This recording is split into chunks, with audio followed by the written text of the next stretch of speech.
नमस्कार दोस्तों, defence show में आपका स्वागत है। तो दोस्तों आज मैं आपको रूस और यूक्रेन से जुड़ी सारी जानकारी तो दूंगा ही, साथ ही मैं आपको नो फ्लाई जोन के बारे में बताऊंगा और इस नो फ्लाई जोन को लेकर रूस ने क्या चेतावनी दी है ये भी हम जानेंगे। तो वीडियो में अंत तक बने रहिए। साथ ही लेटेस्ट खबरों के लिए चैनल को जरूर सब्सक्राइब करिए।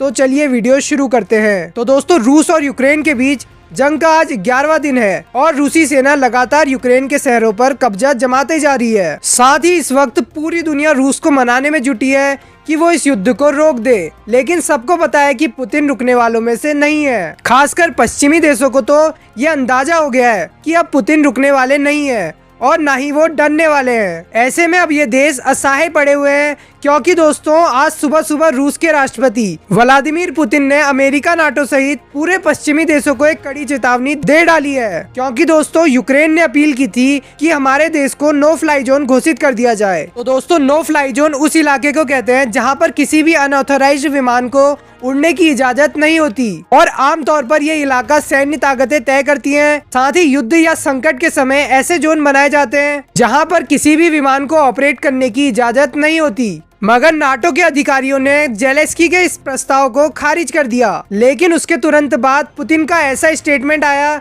जिसके बाद अमेरिका सहित बड़े बड़े देश कपकपा गए और पुतिन ने इस स्टेटमेंट में कहा अगर यूक्रेन को नो फ्लाई जोन घोषित कर दिया गया तो पूरी दुनिया को इसका गंभीर परिणाम भुगतना पड़ेगा और जो भी देश यूक्रेन की मदद करेगा वो रूस का दुश्मन बन जाएगा और उस पर भी यूक्रेन जैसा हमला करने में देरी नहीं की जाएगी। तो दोस्तों हर घंटे रूस यूक्रेन की वॉर एक नया मोड़ ले रही है और अभी तक रूस ने लगभग यूक्रेन के सारे पूर्वी हिस्सों को तबाह कर दिया है और दोस्तों रूसी हमले लगातार अभी भी जारी हैं। साथ ही बमबारी के चलते यूक्रेन के 16 गैस सप्लाई स्टेशनों को बंद करना पड़ा है और यूक्रेन के राष्ट्रपति जेलेंस्की अब आम लोगों से निवेदन कर रहे हैं कि आप हथियार उठाइए और रूसी सेना से लड़िए, क्योंकि अब देश को बचाने का जिम्मा आम नागरिकों पर भी आ गया है और उनका ये भी कहना है कि हम मिलकर रूस का मुकाबला कर सकते हैं। मगर दोस्तों ऐसा नहीं है कि आम नागरिक लड़ने के लिए सामने नहीं आ रहे हैं, वे लोग खुलकर सामने आ रहे हैं, लेकिन प्रॉपर ट्रेनिंग ना होने के कारण